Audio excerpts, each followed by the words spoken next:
were used to describe an earthwork in a ring. But of course the word comes from here, so they just, we were just talking. So the word henge is how you can Just trying to get it now. and it now describes an earthwork ring where you have a bank followed by a ditch. Here, we have a ditch followed by a bank. So despite being where the word came from, Stonehenge is not technically a henge. So that's one of the oddities about this place. But just within the bank, there's a series of 56 holes running in a ring. Those ones over there have been excavated. But inside each of those, well, they excavated in the 1920s, they found the cremated remains of humans. So most of those holes out there were graves. There's no holes in here, there's no graves inside, but there were people being cremated and buried out in pits in a ring out there 5,000 years ago. And then about 400 years, or sorry, 500 years later, they opened some back up and put even further cremated Thank you. So Did you get it? Two additions. But those pits may have once held the blue stones. So they may have been out there 500 years earlier before this. Oh, watch. What? And later they went inside when the blue stones were missing. There is some suggestion that they may have been used for markers, and leave markers around each of these 56 holes to track the sun and the moon to predict They eclipses. were over there earlier? Maybe you can do that, but Do they you have predict some kind of eclipses that netting happen or in other something parts of the there world. they couldn't get in? So whether it would be useful here, maybe not. You can see there's a stone over there. Yeah. So there may be 4 along the long edge of that next one. Over the 18th years, the sun sets, so the moon sets along that alignment. So it reaches its furthest setting point along the horizon, and then works its way back. So every 18.6 years, the major lunar standstill occurs.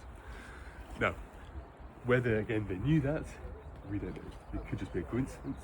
It could be they marked this occasion, but perhaps the end of these cycles. So there's some debate there. Within that, there's also another series of holes called the Y holes, and then you find in those fragments of blue stones. You see there's a gap here where there were no blue stones. There's just this sense beneath the ground. So at some point, probably during the Bronze Age, they chipped away the top, and they added fragments into those holes, and then they followed out this as their holes. There's not a huge amount of cylinders, but I think they follow each of the 30 outright outer southlands. There's a few carvings on the back of those, or the front of those stones, so even more accents. But along here, this is the avenue. So either side of it, going into that here, we're going about with it to mark this as the avenue, and it goes down that superficial axis. So if you're walking up to the monument in the shortest day of the year, you will see the sun setting as you approach. But it then takes a right and goes up and over the hill, connects to the river, and then follows the river to another avenue, which leads into another avenue, and in there. Did you see the huts of the visitor centre? Imagine 1,000 of those in a henge over there, about 3 kilometres over there. So quite close as the bird flies. But of course it's connected by this avenue, by this winding river, by this other curving avenue. So maybe people spend all day traversing this path.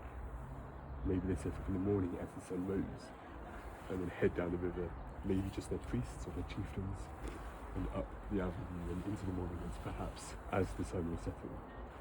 But they found, when they excavated at Belton Walls, that settlement, in the 2000s, about 38,000 animal bones, mostly pig, and some of the pigs were only partially butchered, so they still had meat on the bone, suggesting they were discarding edible food, feasting perhaps. But most, as I say, the pigs were 9 months old, so if they were born in spring, they would have been slaughtered at the time of the midwinter solstice. So again, we think maybe a seasonal population, 4,000 or 5,000 people gathering over there, bringing their pigs, having a barbecue, and then maybe singing a procession up to the monument. So there's a system here, and the digs that they did in the 2000s were to establish that connection, to test the hypothesis that these 2 sites were linked. So there we have that system between here and Durrington Walls, but also there were all these other monuments out there that seem to show that this was, before Stonehenge and after Stonehenge, a ceremonial landscape. So as we were saying this big 3 kilometre long rectangle, 1,000 years older than this, maybe for sport or for hunting, maybe again for processions. So people gathering here for something, probably religious, maybe not. 1,000 years before all of this. 1,000 years before this. Wow. That's still relatively new, okay? There were all these barrows that surround us. These were up to 1,000 years after this. So people were still coming here after this was built. A later population that weren't the same people. But the town over there has been lived in for about 10,000 years. So there are wooden structures out there that could have been twice as old as this. Ladies and gents, it's time to go back to the bus, please. There we go. Thank you.